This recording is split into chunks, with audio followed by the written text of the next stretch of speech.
Commander Susan Miller gazed intently at the ancient beacon adrift in the vast darkness of uncharted space. The object, though aged and covered in micrometeorite scars, still pulsed with a faint blue glow.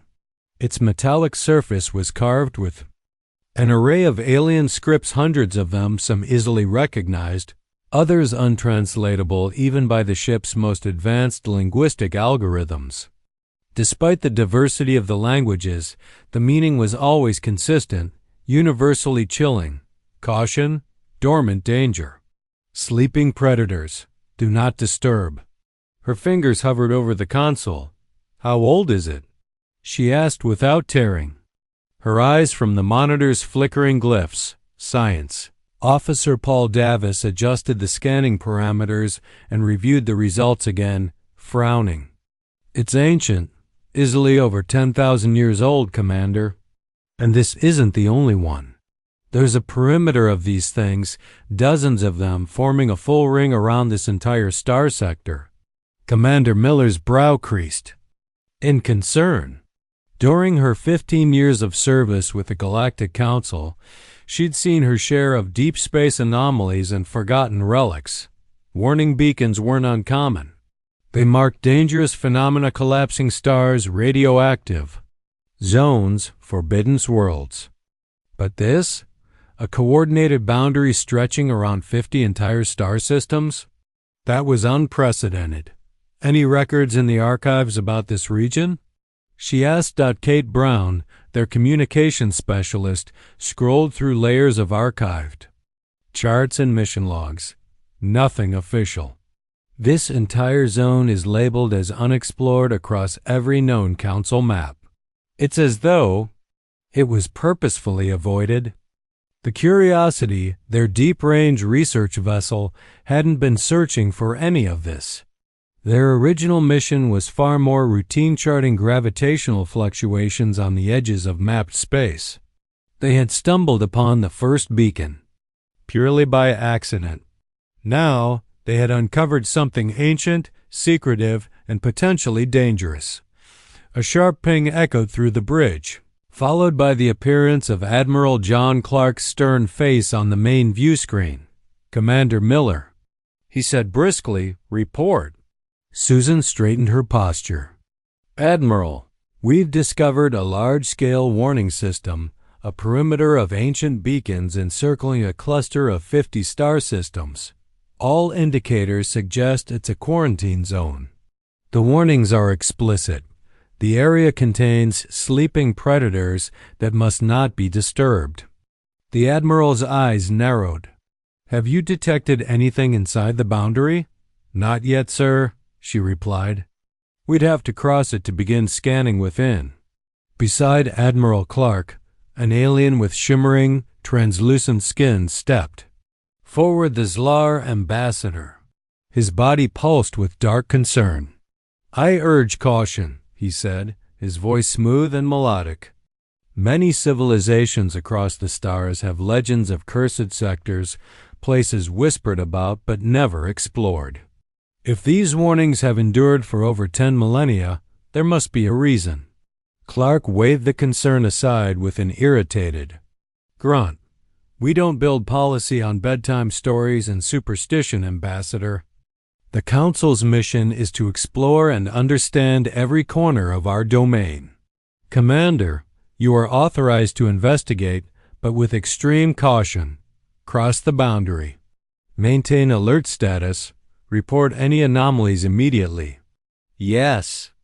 Sir, Susan replied, though she couldn't ignore the flash of deep violet alarm across the ambassador's skin. After the transmission ended, her first officer, Greg Warren, approached.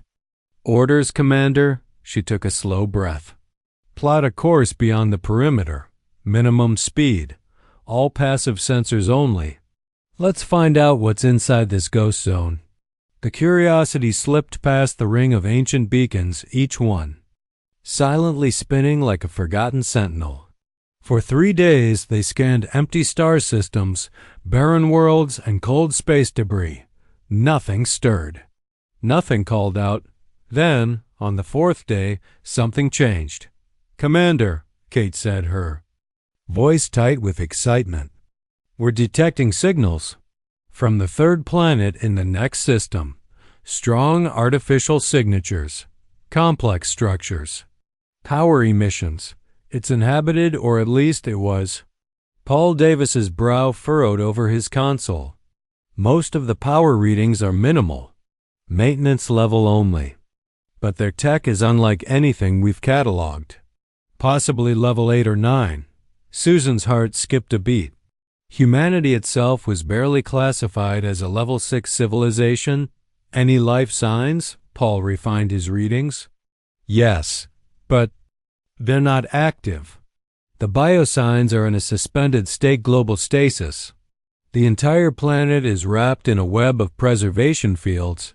It's like they put themselves to sleep. The main screen displayed the planet, a stunning blue-green sphere, dotted with hexagonal city layouts and meandering river systems. It was immaculate, silent. "There's a signal from orbit," Kate added. "A repeating broadcast. Language. Unrecognized, but translation is in progress." Moments later, the translated message appeared on screen. Every crew member fell silent as the words unfolded. "This is Earth, cradle of humanity. Our species has entered the great sleep, so our world may recover. We shall awaken when conditions allow. Do not interfere. Automated defenses are active. Violators will face severe consequences. Humanity is not to be disturbed." Susan stared at the words. Now she understood. "Contact Admiral Clark," she said quietly. "Tell him we found the sleeping predators." The Curiosity remained in orbit for days, cautiously monitoring the world below. Earth was encased in layers of tech so advanced, even the ship's systems couldn't fully parse its operation. Beneath its surface lay vast underground sanctuaries housing billions of slumbering humans, immobile, unchanged, preserved and perfect. STAS. Paul Davis gestured to the display. "Their systems don't just preserve, they halt time. No cellular decay, no entropy. If left alone, they could remain asleep for tens of thousands of years without issue." "And we're sure no one's awake?" Susan asked. "Positive," Kate said. "No active life functions beyond automated repair drones and orbital defenses. Historical logs suggest humanity faced catastrophic ecological collapse. Rather than destroy each other over what was left, they chose to sleep while I managed. Systems healed the planet." Lieutenant Lisa Mitchell, the ship's lead engineer, looked up. "Commander, I've located what looks like their main control hub. It's positioned near the northern continent. If we want more data, especially about their wake-up triggers, that's the place." Susan hesitated. Her orders were clear. Gather data, do not interfere. But standing here, seeing the impossible, she couldn't help but wonder. "We'll send a probe." No physical contact. The probe descended, skimming across tranquil skies to land near a colossal mountain complex. Its entrance was sealed by massive doors etched with alien glyphs. As it approached, a scanning light pierced from above, evaluating the intruder. Then, without warning, the doors slid open. Inside, the probe found a cathedral-like chamber filled with ancient command consoles and a glowing central projector. As the probe crossed a threshold, the projector came alive, forming the image of a stern-faced human male clad in a formal military uniform. "This is an automated protocol for non-human contact," the hologram began. "If you are seeing this, Earth has not yet awakened. Our people sleep while our world recovers. Any interference is considered an act of aggression. Be warned. Defense systems are fully operational. Asterisk, asterisk, if your intentions are peaceful, we welcome communication upon awakening. For diplomatic contact, activate Terminal 7. Greg Warren leaned in closer. Their tech could change everything. Imagine what we could do with stasis, this perfect interstellar travel, medical preservation, immortality. Susan cut him off. This isn't our decision. Not yet. But later that night, as the crew rested, Greg Warren sent a secure message to his private contacts within the Galactic Council, those less bound by caution and far more interested in power. What we found, his message began, is, beyond comprehension, a defenseless civilization. Level 9 technology, a sleeping giant. And no one's watching.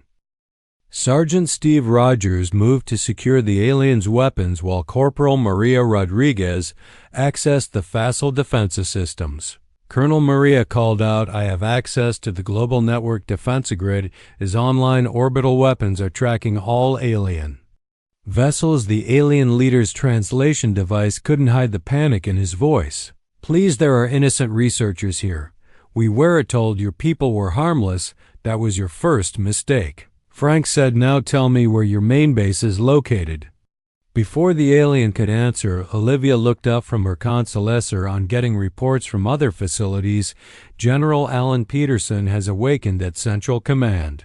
He's implementing full thunderstorm protocols. Frank nodded. Secure. These aliens were moving out within an hour. All 37 military installations around the globe had awakened their personnel. The automated defense systems, dormant but fully maintained for centuries, came in line under human control in orbit. The alien ships attempted to flee, but Earth's defense grid locked onto them, disabling their engines with precise energy bursts in the North American Command Center. General Alan Peterson reviewed the situation as reports flooded in. Thousands of military personnel were now awake, with millions more in the process of awakening. Begin civilian awakening protocols, he ordered. Priority 1 personnel first, government infrastructure medical. He looked at the global map showing the alien intrusion points and prepare for immediate counteroffensive. "We're taking back our planet." Administrator Greg Warren stared at the security feeds in horror. What had begun as a simple research mission was rapidly becoming a nightmare. All across North America, human military forces were emerging from their stasis facilities, fully armed and organized. "We need to call for reinforcements," he told Admiral Clark over the emergency channel. "They're waking up faster than we anticipated." "That Canceller has already dispatched the 3rd Fleet," Admiral Clark replied, his voice tight with stress. "They'll arrive in 6 days. Until then, evacuate all non-essential personnel to the orbital platforms." Greg looked out the window of the command center. In the distance, heckled sea columns of smoke rising from the research outposts that had already been overrun. "I don't think we have 6 days," he said quietly. At the North American Military Command, Captain Eric Taylor studied the tactical display. His strike teams had already reclaimed 3 major cities and 7 research outposts. The aliens had advanced technology, but they weren't warriors. They hadn't expected resistance, and they certainly hadn't prepared for a coordinated military response. Status report. General Peterson demanded, entering the command center. "Sir, we've secured 40% of North American territory." Eric replied, "Similar progress in Europe and Asia. The alien forces are retreating to fortified positions around their landing sites." General Peterson nodded. "And our awakening progress. 20 million military personnel are now active worldwide. Civilian awakening has begun in secured zones, prioritizing infrastructure specialists and medical personnel." The general studied the global map. "What about their ships in orbit? Contained but not neutralized our orbital defense grid has them pinned down, but they're calling for reinforcements." General Peterson's expression hardened. "Then we need to be ready when those reinforcements arrive. Activate the deep space monitoring network and wake up Chief Strategist Dan Foster. We'll need her expertise in the secure bunker beneath what had once been the Rocky Mountains." Diane Foster reviewed the data on the alien Galactic Council military intelligence have been collecting information from captured aliens in their databases. "They've never faced anything like us," she told the assembled officers. "Their species evolve through cooperation, not conflict. Their technology is impressive, but their tactical thinking is limited." She pulled up a star chart showing the approaching alien fleet. They're sending warships, but they're predictable. They'll emerge from faster-than-light travel here. At this navigation point, that's where we'll hit them with what someone asked. Our fleet is still in storage. Diane smiled. Not all of it high above Earth, hidden in the shadow of the moon. The orbital defense platform Sierra activated for the first time in millennia. It was one of 12 such platforms, each housing a battery of long-range energy weapons designed specifically for space combat. The human shed built them before the Great Sleep, positioning them strategically throughout the solar system. On the platform, the newly awakened crew worked quickly to bring all systems online. Commander Linda Garcia checked the targeting systems. Last time weapon shot ready on your command, she reported to Earth Command. 6 days later, the Galactic Council's Third Fleet emerged from faster-than-light travel, exactly where Diane had predicted. 30 warships. Pride of the Council's Navy prepared to rescue their research teams and teach humans a lesson in humility. They never had a chance. The moment they appeared, all 12 defense platforms opened fire. Simultaneously, precisely targeted energy beams cut through the alien ship shields as if they weren't there. The human weapons were beyond anything that Consil had encountered before, the product of a species that had evolved through constant warfare. In the Council flagship, Admiral Zorn watched in disbelief as his fleet was systematically destroyed. Impossible, he whispered. They were supposed to be sleeping. Primitives. His communications officer turned to him, panic evident in all 4 of his eyes. Admiral, we're receiving a transmission from Earth. On screen, General Peterson appeared, his expression stern. This is Earth Defense Command to invading forces. Your fleet has been neutralized. Surrender immediately or face complete destruction. Admiral Zorn looked at the tactical display showing the remains of his once proud fleet. Out of 30 ships, only 7 remained intact. The Council will not accept this, he said defiantly. The Consil. General Peterson replied coldly, should have respected the warnings. 1 month after the first human awakening, Earth had changed dramatically. Cities hummed with activity as millions of civilians emerged from stasis. Each day, advanced automated systems maintained perfectly during the long sleep helped manage the transition in what had once been called Geneva. The Earth Unified Command established its headquarters there. Military and civilian leaders gathered to plan humanity's next steps.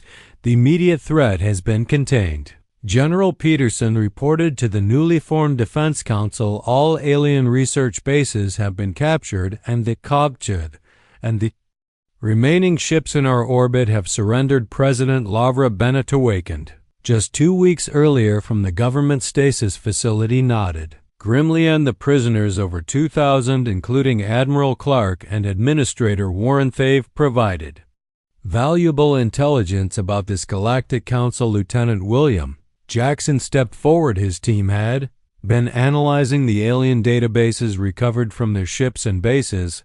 Madam President, we've discovered something important, he said. The humans didn't enter stasis because our world was dying. That was just what we told ourselves. He activated a display showing ancient star charts our ancestors detected alien civilizations centuries ago. The Great Sleep was a strategic decision. The room fell silent as everyone absorbed this revelation. Are you saying our ancestors knew about aliens? President Bennett asked. William nodded. Not just knew about them, they studied them extensively. They realized humanity wasn't ready for contact. We were too aggressive, too divided. The Great Sleep served 2 purposes. It allowed Earth to heal environmentally, but it also gave our automated systems time to advance our technology while we slept. Dr. Richard Cooper, chief of the Awakening Program, spoke next. This explains the accelerated awakening protocols we found. They weren't just for emergencies, they were designed to rapidly mobilize humanity when needed. President Bennett turned to Admiral Sharon White, commander of Earth's fleet. What's the status of our space capabilities? Sharon smiled. Slightly better than we thought. Hidden bases on Mars, Europa, and Titan have been maintaining our fleet. We have over 300 warships ready for deployment, with more being prepared daily. The president looked Surprise 300, how is that possible? The same way the defense platforms were ready. Sharon explained automated systems have been building and upgrading our fleet for centuries, following plans laid out before the sleep our ancestors prepared for. This moment in the detention center beneath the headquarters. Greg Warren sat in his cell, still struggling to understand how everything had gone so wrong. The door opened and Lieutenant William Jackson entered with 2 guards. The council will retaliate. Greg warned immediately, you've seen only a fraction of their power. William placed a tableton the table.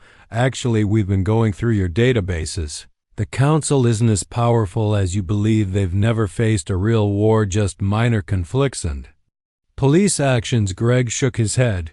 You don't understand. There are 100 soft species in the council, thousands of worlds, most of which have no military experience. William countered, your own records show they rely primarily on intimidation and politics, not actual strength. He activated the tablet, showing Greg images of massive shipyards on Mars, hidden beneath the surface. While you were poking around our sleeping world, you missed what was happening elsewhere in our system. We've been preparing for centuries on the other side of the solar system. The first wave of Earth's fleet merged from hidden bases in the moons of Jupiter and Saturn, ships that had never seen battle but had been designed to be an inherently warlike species with centuries of simulated combat.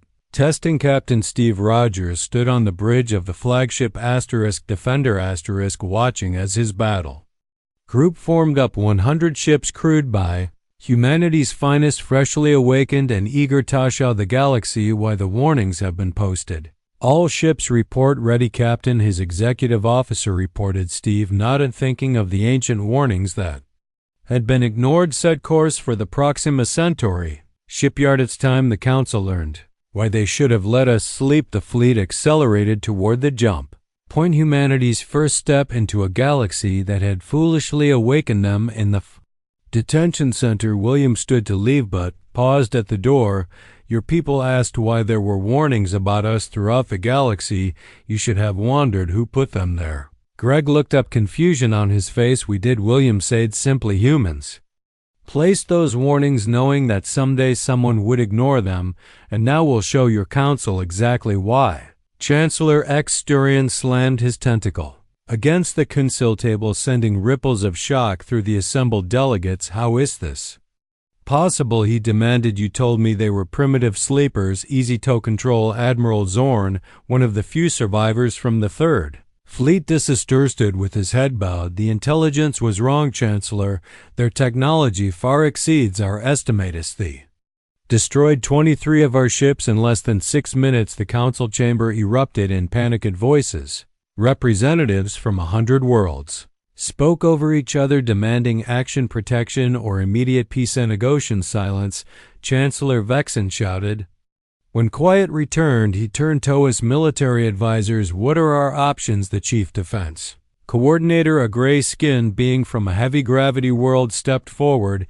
We've mobilized main defense fleet. 500 ships are moving to protect our core worlds. We've also sent warnings to all research outposts and colonies near human space. Will it be enough? Someone asked before anyone could answer. The chamber doors burst open. A communications officer rushed in, his skin pale with fear. Chancellor, we've lost contact with the Proxima Center shipyard. All communication has ceased. The council erupted again, this time in terror at the Proxima Center shipyard. Major Christopher Lee watched as the last of the alien defensive platforms went dark. His assault force had achieved complete surprise. The aliens had never expected humans to have jump-capable ships, much less the ability to launch a coordinated attack so quickly. All objectives secure. Edmager, his second-in-command, reported casualties minimal.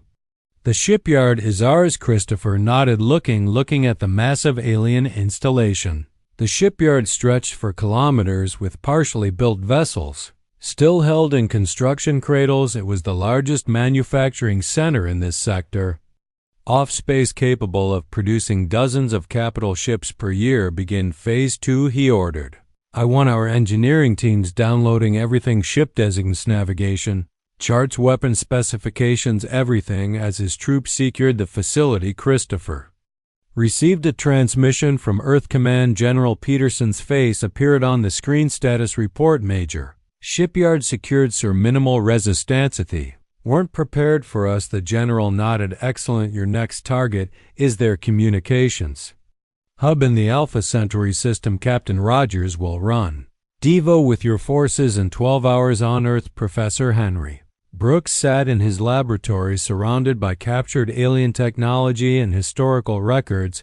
As an expert in priestly history, he had been awakened specifically to understand why the aliens had ignored the warnings. I found it, he told President Bennett during an emergency meeting. They knew the council knew about the warnings. Had displayed ancient council records recovered from captured ships. Look here, survey reports from over 3,000 years ago. They discovered our warning beacons back then and documented them, but 200 years ago a new faction took control of the council. They dismissed the warnings as superstition. President Bennett frowned at knew the dangers and came anyway. Worse, Henry said. They knew we were here in stasis and saw it as an opportunity. Their plan was to study our technology and establish themselves as the dominant power before we ever woke up. The president's expression hardened. Then they deserve what's coming. Across council space panic spread as news of the human attacks reached distant worlds. The species that comprised the Galactic Council had lived in relative peace for millennia. Their conflicts were political, not military. They had forgotten what it meant to face an enemy evolved through constant warfare. The human fleet, now divided into strike groups, hit targets across council space communications hubs, defensive stallion shipyards, all fell with frightening efficiency. The council's defensive fleets, impressive in size, proved inadequate against human superior tactics and technology. On the bridge of the Asterisk Defender Captain Steve Rogers studied the tactical display showing their next target, the primary Council naval base at Sirius. Gathering their forces, his tactical officer reported nearly 200 ships. Steve nodded, remembering Earth's history lessons about ancient naval battles. They're making the same mistake Admiral Yamamoto made at Midway. They're concentrating their forces where they think will attack, leaving their command and communication structures vulnerable. He opened a channel to the other captains in his battle group. Change of plans. Were bypassing Sirius, set course for TSI, the council capital. It's time to end this. The TAF CD system glowed with the light of thousands of ships. The council had gathered every available vessel to defend their capital world. They were arranged in precise formations following textbook defensive patterns taught in their for generations. They never stood a chance. The human fleet didn't emerge where expected. Instead of using the main jump point, they appeared at multiplications, simultaneously using jump technology more advanced than anything the council possessed. Captain Steve Rogers led the main assault group directly toward the capital planet, while supporting squadrons targeted defensive platforms and communication arrays on the council capital world. Chancellor Vexen washed in horror as the defensive fleet broke apart under the human assault. Their ships moved in unpredictable patterns, concentrating fire on key targets before scattering again. It wasn't just their technology that was superior, it was their thinking, their willingness to take risks no council commander would consider. Evacuate the council chambers, he ordered. Prepare my ship, but it was too late. Human forces had already secured the orbital platforms. There will be no escape. 3 hours later, Captain Steve Rogers stood in the Grand Council chamber surrounded by his officers and the captured council leadership. The massive room, designed to impress with its size and opulence, now felt like a tomb for a dying empire. You have destroyed centuries of peace, Chancellor Vexen said bitterly. The council maintained order across 1,000 worlds. You violated our sovereignty. Steve replied calmly. You ignored clear warnings and invaded our world while Westlipped. Did you really expect no consequences? Before the Chancellor could respond, the chamber doors opened. Chief Diplomat Karen Phillips entered, followed her team in the month since Awakening, she had been studying council records preparing for this moment. Captain Rogers, she nodded. I'll take it from here. Karen approached the council table, her expression serious but not unkind. I am authorized by President Bennett to offer terms. The Chancellor's tentacles. W. In agitation terms, you destroy our fleets and invade our capital, and now offer terms.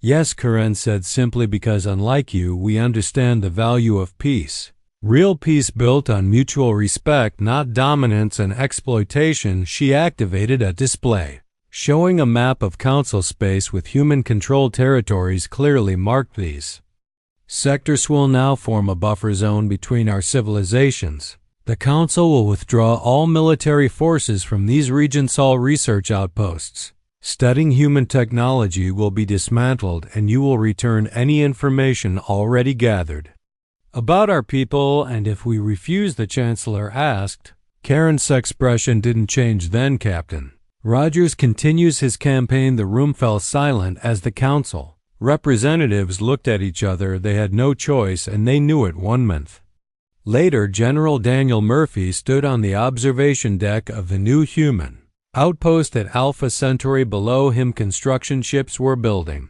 Earth's first official colony in another star system. It was the beginning of humanity's expansion into the galaxy. His communication officer approached. Sir, we're receiving a transmission from Earth. President Bennett is about to address the people on billions off screens across Earth and the newly established colonies. President Lavra Bennett appeared. Behind her stood Feliders of humanity's unified government. Citizens of Earth, she began. Today marks 3 months since we were awakened from the great sleep. In that time we have secured our world, established control over our solar system, and made it clear to the galaxy that humanity is not to be trifled with. She paused, her expression sting slightly, but the purpose of the great sleep was never dominance. Our ancestors foresaw a time when humanity would need to be united, when our technology would need to advance, and when our planet would need to heal. They gave us the gift of time. The camera pulled back, showing a group of alien representatives standing to one side. Tode, I am pleased to announce that 6 former council worlds have requested alliance with Earth. They recognize our strength, yes, but also our commitment to justice. Together, we will forge a new order in this region of space, one based on respect and cooperation. In the detention center beneath Geneva, Lieutenant William Jackson visited Greg Warren one last time. The former administrator had been cooperative, providing valuable information about council operations. You're being released, William told him. You'll be returned to council space along with the other prisoners. Greg looked surprised. Just like that, after everything that happened, all